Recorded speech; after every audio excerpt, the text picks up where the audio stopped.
नमस्कार प्यारे बच्चों, अब आप इस विषय के वीडियोस एक साथ भी देख सकते हैं। इसके लिए वीडियो के नीचे मेरी चैनल का नाम है, तो चैनल में जाकर प्लेलिस्ट में जाएंगे तो इस विषय के वीडियोस एक साथ देख सकेंगे।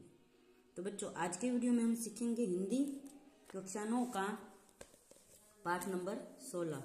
पाठ का नाम है भारतीय संस्कृति में गुरु शिष्य संबंध और लेखक का नाम है आनंद शंकर माधवन।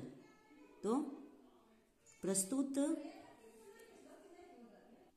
पाठ में माधव जी ने प्राचीन गुरु शिष्य परंपरा की गरिमा को स्पष्ट करते हुए वर्तमान शिक्षा प्रणाली पर परोक्ष रूप से करारा व्यंग्य किया है। हमारे समाज में व्यावसायिक संस्कृत का बोलबाला है, इस कारण गुरु शिष्य संबंधों में परिवर्तन आया है। पहले विद्यालय मंदिर के समान माने जाते थे। शिक्षा देना एक आध्यात्मिक अनुष्ठान माना जाता था। वह परम सुख प्राप्ति का एक माध्यम था। उस जमाने में पैसे देकर शिक्षा खरीदी नहीं जाती थी। क्या आज वैसी स्थिति है? क्या आज शिक्षा के क्षेत्र में वही निष्ठा, वही त्याग नजर आता है? लेखक ने हमें अंतर्मुख होकर सोचने के लिए बाध्य किया है। यानी लेखक यह सोचने के लिए हमें कह रहे हैं कि तब के गुरु शिष्य और अब के गुरु शिष्य में कितना अंतर है। हमारे समाज में व्यावसायिक संस्कृति की बोलबाला है, इसी कारण गुरु शिष्य संबंधों में परिवर्तन आया है। पहले विद्यालय मंदिर के समान माने जाते थे। शिक्षा देना एक आध्यात्मिक अनुष्ठान था, वही परमेश्वर प्राप्ति का एक माध्यम था। पैसे देकर शिक्षा खरीदी नहीं जाती थी।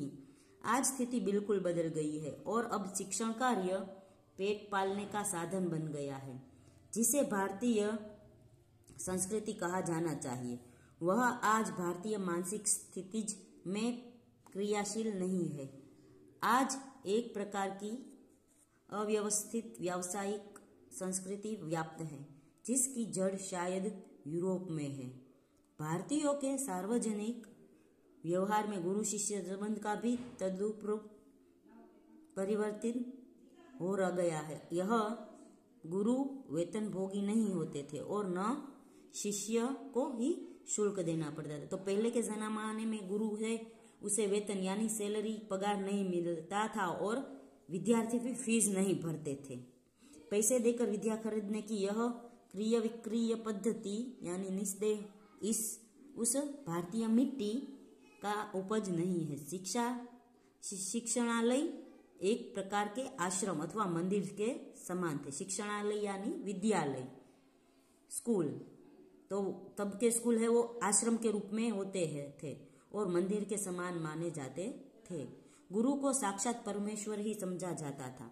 शिष्य पुत्र में अधिक प्रिय होते थे। यह समान मिलना ही शिक्षा शक्ति पाने का रहस्य है। प्राचीन काल में गुरु की शिक्षादान क्रिया उनका आध्यात्मिक अनुष्ठान थी। परमेश्वर प्राप्ति उनका एक माध्यम था। वह आज पेट पालने का जरिया बन गई है। प्रारंभ में विवेकानंद को भारत में महत्वपूर्ण स्थान नहीं मिला था, पर जब उन्होंने अमेरिका का नाम कमा लिया तो भारतवासी दौड़े मालाएं लेकर स्वागत करने। रविंद्रनाथ ठाकुर को भी नोबेल पुरस्कार मिला तो बंगाली लोग दौड़े यह राग आलापते हुए कि अमादोर ठाकुर अमादोर कठोर सपूत। दक्षिण भारत में कुछ समय पहले तक भरतनाट्यम और कथकली को नहीं पूछता था, पर जब उसे विदेशों में मान मिलने लगा तो आश्चर्य से भारतवासी सोचने लगे, अरे हमारी संस्कृति में इतनी पूर्व चीजें भी पड़ी है क्या? यह के लोग को अपनी खूबसूरती नहीं नजर आती, मगर पराये के सौंदर्य को देखकर मोहित हो जाते हैं। जिस देश में ज्ञान पाने के लिए मैक्समुलर ने जीवन भर प्रार्थना की, उस देश के निवासी आज जर्मनी और विलायत जाना स्वर्ग जाने जैसा अनुभव करते हैं। ऐसे लोगों को प्राचीन गुरु शिष्य संबंध की महिमा सुनाना गधे को गणित सिखाने जैसा व्यर्थ प्रयास ही हो सकता है। एक बार सुप्रसिद्ध भारतीय पहलवान गामा मुंबई आए। उन्होंने विश्व के सारे पहलवानों को कुश्ती में चैलेंज दिया। अखबारों में यह समाचार प्रकाशित होते ही एक पारसी पत्रकार ने उत्सुकतावश उसके निकट पहुंचकर उनमें के पूछा, साहब, विश्व के किसी भी पहलवान में लड़ने के लिए आप तैयार हो तो आप अपने अमुक शिष्य से ही लड़कर विजय प्राप्त करके दिखाओ। गामा आज तक के शिक्षा क्रम में रंगे नहीं थे, इसलिए उन्हें इन शब्दों में हैरान कर दिया। आंखें फाड़कर उस पत्रकार का चेहरा ताकते ही रह गए। बाद में धीरे से कहा, भाई साहब, मैं हिंदुस्तानी हूँ। हमारा अपना एक निजी रहन सहन है, शायद इससे आप परिचित नहीं है। जिसे लड़के का आपने नाम लिया वह मेरे पसीने की कमाई, मेरा खून है और मेरे बेटे से ही अधिक प्यार है। इससे और मुझे फर्क ही कुछ नहीं है। मैं लड़ा या वह लड़ा, दोनों बराबर ही होगा। हमारी इस परंपरा को आप समझने की चेष्टा कीजिए। हम लोगों को वंश परंपरागत से शिष्य परंपरा अधिक प्रिय है। ख्याति और प्रभाव में हम सदा यह चाहते हैं कि हम अपने शिष्यों से कम प्रभावी रहे, यानी हम यही चाहेंगे कि संसार में जितना नाम मैंने कमाया उससे कहीं अधिक मेरे पिता कमाए। मुझे लगता है कि आप हिंदुस्तानी नहीं है। यानी ऐसा है कि सभी गुरु को ऐसा माना जाता है कि गुरु ऐसा ही होता है जो शिष्य को अपने से ज्यादा सिखाए। गुरु तभी खुश होता है जब शिष्य उससे लड़ने में उसे हराए। भारत में गुरु शिष्य संबंध का वह भव्य रूप आज साधुओं, पहलवानों और संगीतकारों में थोड़ा बहुत ही सही पाया जाता है। भगवान रामकृष्ण वर्षों योग्य शिष्य को पाने के लिए प्रयत्न करते रहे। उनके जैसा व्यक्ति को भी उत्तम शिष्य के लिए रो रो कर प्रार्थना करनी पड़ी थी। इससे समझा जा सकता है कि एक गुरु के लिए उत्तम शिष्य कितना महंगा और महत्वपूर्ण है। संतान प्राप्ति वर्ग उन्हें दुख नहीं देता, पर बगैर शिष्य के रहने के लिए वे एकदम तैयार नहीं होते। इस संबंध में हेवान ईशा का एक कथन सदा स्मरणीय है। उन्होंने कहा था, मेरे अनुयायी लोग मुझसे कहीं अधिक महान है और उनकी जूतियां होने की योग्यता भी मुझ में नहीं है। यही बात है कि गांधी जी बनने की क्षमता जिनमें है उन्हें गांधी जी अच्छे लगते हैं और वे ही उनके पीछे चलते भी है। विवेकानंद सिर्फ उन्हें पसंद आएंगे जिनमें विवेकानंद बनने की अद्भुत शक्ति निहित है। कविता के मर्मज्ञ और रसिक स्वयं कवि से अधिक महान होते हैं। संगीत के पागल सुनने वाले ही स्वयं संगीतकार से अधिक संगीत का रसास्वादन करते हैं। यह पूज्य नहीं, पुजारी ही श्रेष्ठ है। यहाँ सम्मान पाने वाले से सम्मान देने वाला महान है।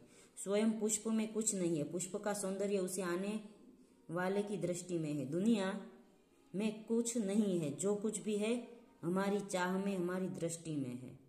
यह अद्भुत भारतीय व्याख्या अजीब सी लग सकती है, पर हमारे पूर्वज सदा इसी पथ के यात्री रहे हैं। उत्तम गुरु में जाति भावना भी नहीं रहती। कितने ही मुसलमान पहलवानों के हिंदू चेले हैं और संगीतकारों के मुसलमान शिष्य रहे हैं। यहाँ परख गुण की, साधना की और प्रतिभा की होती है। भक्ति और श्रद्धा की ही कीमत कभी नहीं सोचा होती है, न कि जाति, संप्रदाय, आचार विचार या धर्म की। तो यहाँ पर लेखक कह रहे हैं कि यहाँ पर धर्म और जाति की है वो विशेषता नहीं है। यहाँ पर कोई भी जाति का किसी भी शिष्य को सिखा सकता है, यानी जाति भेद नहीं है। किसी भी धर्म में, किसी भी जाति संप्रदाय के लोग कोई भी किसी के पास भी सीख सकते हैं। मुझे क्या लिखाया था एक विद्वान मुसलमान ने ही। उन्होंने कभी नहीं सोचा कि यह हिंदू है और मुसलमान बनना चाहिए।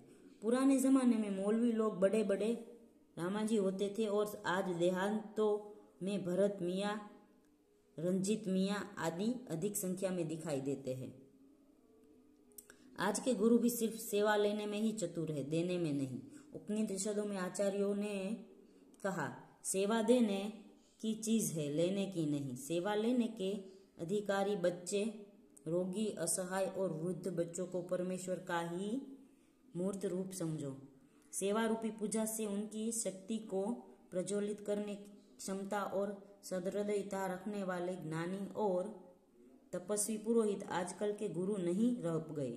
किसी भी देव मंदिर की मूर्ति की शिक्षा उतनी मात्रा तक ही संभव है जितनी मात्रा तक उसके पुजारी की भाव पूजा में नैवेद्य भावना भरी रहती है। तो यहाँ पर कहते हैं कि पुजारी है वो मूर्ति में प्राण प्रतिष्ठा करता है। सिर्फ मूर्ति है तो वो भगवान नहीं बन जाती। पुजारी और लोगों की भक्ति उस मूर्ति में भगवान डालती है।